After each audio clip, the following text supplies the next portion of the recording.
disparos de la generación X, reflexiones. Julio Jiménez Hedler, acá mi cuenta Twitter. Antes de que te moleste conmigo, suelta el like y suscríbete a mi canal.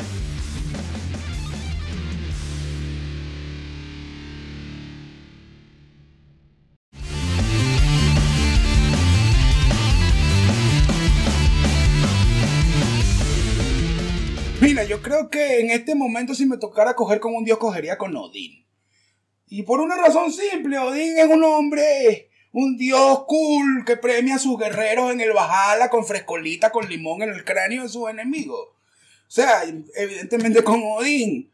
¿Con quién me caso? Me caso con el dios de los judíos, con Yahweh, que es el dios de la guerra y el dios de la productividad económica. Y desecho el dios del amor.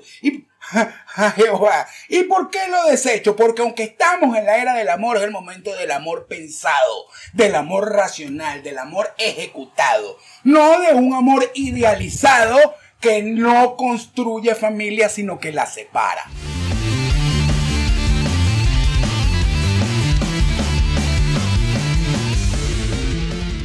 Mira, el revival de las religiones alternativas eso siempre ocurre en tiempos de crisis. En tiempos de crisis siempre aumentan las religiones alternativas, aumenta el alcoholismo, aumenta el consumo de drogas, aumenta la prostitución, aumenta la ludopatía, el juego, las apuestas, aumenta la violencia intrafamiliar y sobre todo hay una reorientación de la filosofía individual. ¿Por qué? Porque cuando las personas en una crisis, lo primero que muere en una crisis es la verdad, todo se transforma en incertidumbres. Ahorita con el coronavirus nosotros no sabemos cuándo va a haber una vacuna, nosotros no sabemos cuándo va a haber una cura, no sabemos cuándo terminan los confinamientos, no sabemos qué es lo que va a ocurrir con el empleo. ¿Y qué ocurre? Entonces muchos buscan el camino del dinero fácil, otros buscan el camino de las sustancias para oxigenarse, que al final terminan estapándose todo, otros sencillamente escogen el camino de echarse a morir, ya sea por una depresión clínica que es una enfermedad, o con autolesiones sociales. Otros que sencillamente, como no pueden drenar su frustración, se transforman en personas violentas dentro de su casa. Entonces, ¿qué ocurre? Que si no hay una reorientación de la energía social, que en este caso es entrópica, porque cuando tú tienes a todo el mundo metido en su casa, chocando contra las paredes, definitivamente es una carga energética y de roce muy elevada. O sea, no es lo mismo cuando uno va al trabajo, la esposa va al trabajo 8 horas al día, te ves en la noche y te quieres mucho cuando tienes 4, 5 meses viendo a la misma persona cada hora. O sea, eso es humano. Ahora, hay algo que también hay que entender. El Homo sapiens ya vivió esto. El Homo sapiens aprendió a abrir el hueco en una roca, en una montaña para sobrevivir el frío. Y aprendió a matar un mamut para comer su carne y arroparse con su piel. Esos Homo sapiens son los que necesitamos hoy. Los Homo sapiens en el medio de la peor de las adversidades. Adversidades que son biológicas, que son climáticas, que son alimentarias, que son de salud. Es el momento de sacar la casta de nuestro ADN para conducirnos en esa energía. Y esa energía tiene que generar una nueva forma de orden. Y una nueva forma de orden no es otra cosa que una nueva forma de pensamiento.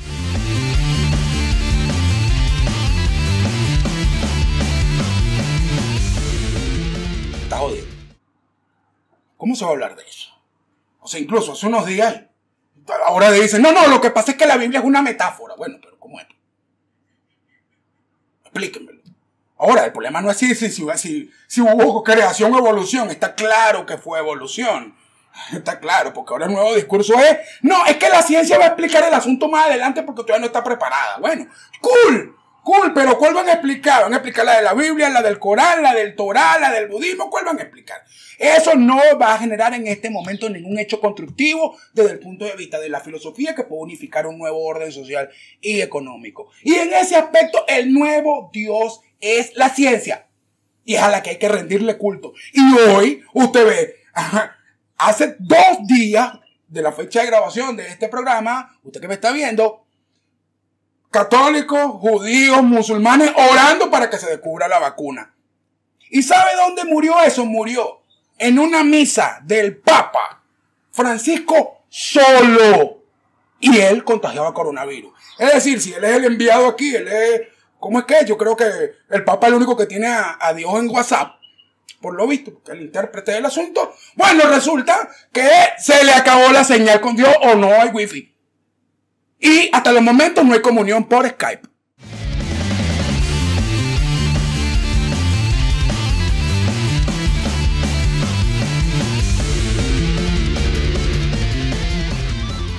No, yo creo que el venezolano está en la religión global y yo creo en Dios a mi manera. Esa es la religión del venezolano. Y sí, se sincretiza, se mimetiza, pero yo creo en Dios a mi manera. Es el Dios libre. Que tú le preguntas cómo se llama, no sé. Y puede tener, bueno, yo conozco gente que tiene una foto de Obi-Wan Kenobi, pues. Yo creo que eso ayuda. Porque algo sí estoy claro, y es que la noción de Dios es necesaria para muchas personas. Es necesaria. Ahora, esa noción hoy no está unificada en un canon porque las religiones no están dando respuestas a los problemas sociales.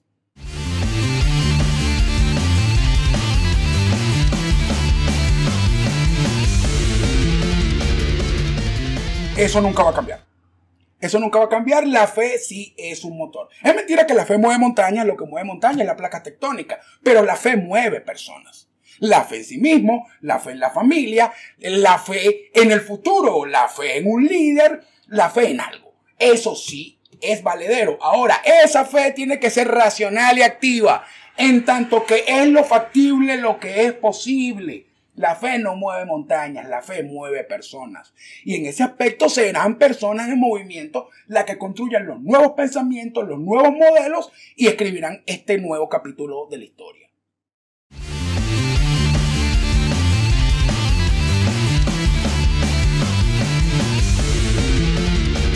Es que hay un meme muy viejo, cuando no existían los memes, y es que yo no tengo problema con Dios, mi problema es su club de fans.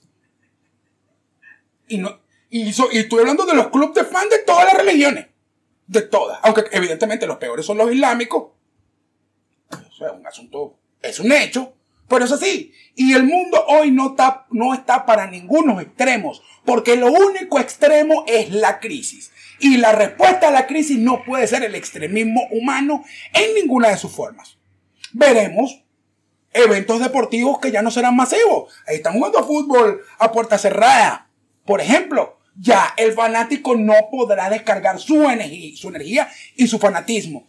Esa energía y esa fe en su equipo tiene que reconducirse. Lo mismo con los fanáticos del rock.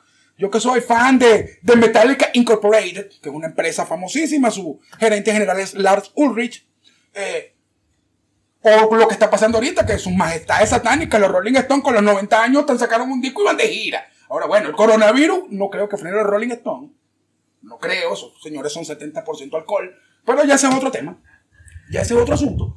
Pero el asunto de fondo es que entonces estos fanáticos, tanto religiosos, deportivos, culturales, incluso los fanáticos del movimiento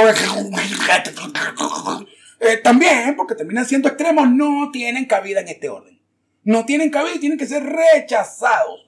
Porque los consensos sociales son los que generan el orden. Y el orden no puede ser impuesto por minorías intolerantes.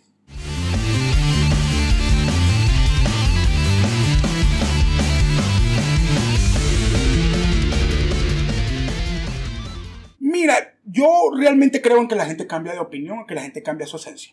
Ahora, no es lo mismo cómo puede cambiar una persona de 60 años a la que cómo cambia una de 40, una de 20, una de 5, una de 5. Yo creo en la evolución y creo algo importantísimo porque así lo ha demostrado la historia. Y es que los traumas generan cambios. Los traumas generan cambios porque también habrá mucho que se metió a santero solo por hacer billete porque era lo socialmente aceptado en esa comunidad corrupta. Tal vez en el momento que no haya esa comunidad corrupta no está en la santería. Por poner uno de múltiples casos, porque también hay sectas evangélicas con muchísimo poder y muchísimo dinero en Venezuela. Igual, ahí tienes a Bertucci. Además, yo te digo una cuestión, cada vez que me hablan de la tesis del coronavirus, del caldo de murciélago y la cuestión, yo creo que el batizancocho es una liga de Bertucci con la cava. Además, yo creo que sí, yo creo que para descubrir la vacuna del coronavirus hay que analizar esos dos ADN.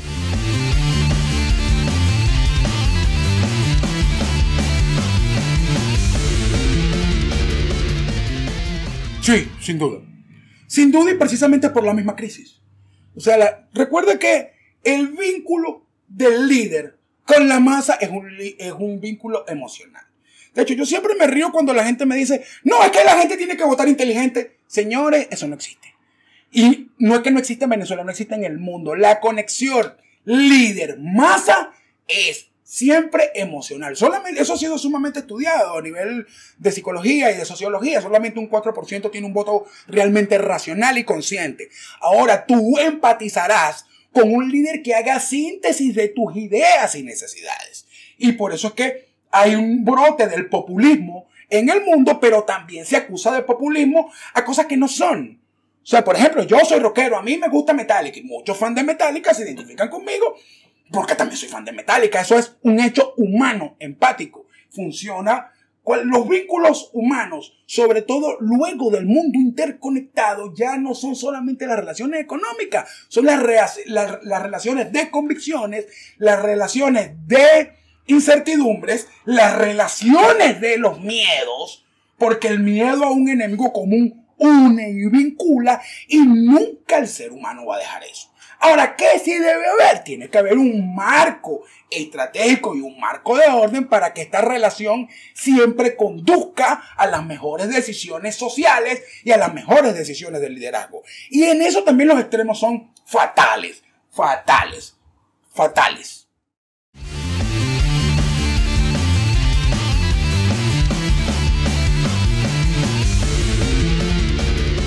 Completa y absolutamente vigente, pero yo creo que voy un poco más allá. Yo creo que el asunto no es que un sector conservador de derecha infiltró la estructura protestante, porque los evangélicos son algo muy pequeño delante de todo lo que es los cristianos protestantes, como tampoco estoy muy convencido de que haya sido los marxistas que infiltraron la iglesia católica. Yo creo que es al revés. Yo creo que desde la iglesia evangélica tienen proyectos para tomar el poder político y creo que desde la iglesia hay proyectos para tomar el poder político. Que hace algunos 40 años eran los Opus Dei y ahora son curas de izquierdas es otra cosa. Esto de las infiltraciones yo no lo veo de esta forma. Yo lo veo desde otra. Y vamos a verlo en todo lo que viene haciendo la izquierda en los últimos 40 años en el mundo. ¿Dónde está el crecimiento real de la izquierda? En que un joven de derechas estudia una carrera para hacer dinero. En cambio, un jovencito de izquierdas estudia educación y hoy es el maestro de sus hijos. Hoy es el profesor universitario de sus hijos. Y entonces estos padres de clase media o empresarios no crían sus chamos, se los crían son esos profesores de izquierda. Y eso tú no puedes llamarlo que es una infiltración. Es un hecho espontáneo sobre las expectativas de vida y el rol de cada quien en la sociedad. Hay mucha gente que quiere ayudar, hay mucha gente que quiere aprovecharse de otros. Hay mucha gente buena, pero también hay mucha gente mala. Y entonces, en esa configuración social de los roles, la izquierda tomó el rol, evidentemente ya hoy de manera estructurada, con financiamiento y con estrategia, cosa que no tenían hace 30 años, que era tomar las universidades. Entonces, mientras los ricos de España estaban concentrados en montar empresas, los hijos de la izquierda española estaban en las universidades y surgió Podemos. Algo muy similar pasó en Venezuela. Los hijos de los izquierdistas se fueron para la academia militar. O lo que está pasando en Chile, que los hijos de los ricos son de izquierdas. ¿Por qué? También tienen un inmenso resentimiento con sus padres y eso es más rebeldía que otra cosa. Pero todos esos fenómenos devienen en hechos sociales, en hechos culturales e inciden en la conformación de la estructura del poder. Y vamos al epicentro del problema, New York. New York es la capital de la izquierda del planeta, no es Moscú, no es Beijing, no es La Habana, es New York. ¿Y qué pasó con New York? Que toda la izquierda se mudó a New York. Y todos los jóvenes soñadores de izquierda quieren ir a New York. ¿Y quiénes son esos jóvenes? Hijos de ricos que se pueden mudar a New York, a estudiar en una universidad de New York y a tomar y a hablar mal de capitalismo en Times Square. Y así es como surge el movimiento Occupy Wall Street. Con toda la venia, por cierto, de los magnates del Internet. Porque entonces vamos al último punto. El Internet, los gadgets son inventos del capitalismo que quien los usa correctamente son los jovencitos de izquierda. ¿Por qué? Porque los jovencitos de izquierda tienen más conexiones humanas desde el punto de vista horizontal que los jovencitos de derecha que tienen vínculos sociales desde el punto de vista vertical. Por eso es que las extremas de las derechas, tanto conservadoras como liberales, como las extremas de las izquierdas, que son los ortodoxos y los mal llamados progresistas, y con el eje transversal, que es que la delincuencia está intersectando todo esto a nivel ya no solo de financiamiento o de rockstar, como en su momento fue Pablo Escobar Gaviria, para poner un ejemplo, como es hoy el Chapo Guzmán, que los mismos medios de comunicación los han impulsado. Hay un hecho más grave: los hijos de los narcos están en las universidades. Porque los hijos de los narcos no son malandros que andan por ahí pegando quieto y robando teléfonos. Tienen mucha plata y están en Harvard y están en Oxford, están en la Sorbona, están en la central, en la central chilena. Y para muestra un botón, Uruguay. Entonces, ¿de qué estamos hablando cuando hablamos de la fe y la cultura como incidencia en las relaciones sociales? Donde es la decisión individual de tu participación en el colectivo lo que está configurando la sociedad y la estructura de poder.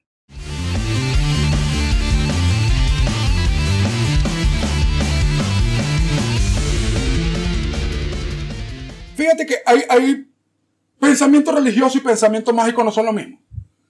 Desde el punto de vista psicológico, el pensamiento religioso es cuando tú depositas tu confianza y tu fe en un hecho superior que tú no controlas. El pensamiento mágico es creer que si te lanzas por ahí vas a volar. Ahora, ¿qué ocurre? Como precisamente hay un retroceso del pensamiento religioso, pero siguen las mismas incertidumbres, se genera el pensamiento mágico. Y el pensamiento mágico es como algo que vi en estos días en Twitter, donde una persona dice que cura el cáncer con imanes. Por Dios, ni que sea un cáncer de seno, la señora, las tetas no son de aluminio. Hay algunas que son plásticas y tampoco son susceptibles al magnetismo. Pero entonces, ¿qué es lo que pasa? Que como no pueden pedirle a Dios un milagro, porque ya esa persona entiende que los milagros no existen, se lo pide un imán. Eso no significa una debacle de la ciencia, significa la debacle del pensamiento religioso. Y significa que todavía no hay las suficientes respuestas a las incertidumbres del ser humano en el medio de una crisis tan compleja como el cambio de era, más el coronavirus, más crisis económica.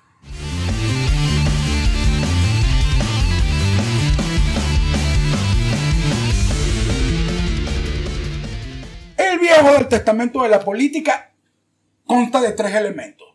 Número 1, la concepción piramidal de la política. Lo segundo, la militancia política como hecho militar, estrictamente miliciano. Y tercero, la toma de decisiones y la disciplina. Ese es el Antiguo Testamento. El Nuevo Testamento es completamente contrario. El Nuevo Testamento de la política, que la política es una red, no es una pirámide. Lo segundo, no hay militancia, hay activismo. Y el que cree en tu causa, el que cree en tu liderazgo, el que cree en tus propuestas, nunca te va a apoyar 100%. Y se activa o desactiva según cada tema y cada hecho que le toca. Y por último, ya no hay disciplina. Ya no hay disciplina, y lo explico con esto. Hace apenas 30 años, por poner un ejemplo, ocurría un evento político y se tenía que reunir el secretariado del partido para analizar la información. Luego, esto hablaba con el Comité Directivo Nacional. Llegaban a una decisión. Luego se enviaba la información por teléfono o por una carta a los secretarios generales de los estados. Se reunía la dirección del estado. Bajaba, que es lo que llaman bajar la línea, y bajaba la línea a los municipios, a la parroquia. Ese proceso tardaba al menos 15 días. Ahorita hay un hecho político, la persona responde de manera inmediata en una red social. Ya no es posible la disciplina. Ya no es posible que el líder manda a su seguidor. Pues no. Entonces la línea partidista queda sujeta a la conciencia política. Y por eso es que en el nuevo orden social y de la filosofía no es esa tontería de estimular el pensamiento crítico, porque eso no existe. Existe el pensamiento y no tiene apellidos. ¿Qué hay que incentivar? Hay que incentivar que haya actos conscientes desde el punto de vista político para responder, por un lado, a los acontecimientos y para hacer propuestas de lo novedoso. Porque hay mucha gente embarazada de buenas intenciones proponiendo barbaridades. Y de buenas intenciones está empedrado el camino del infierno.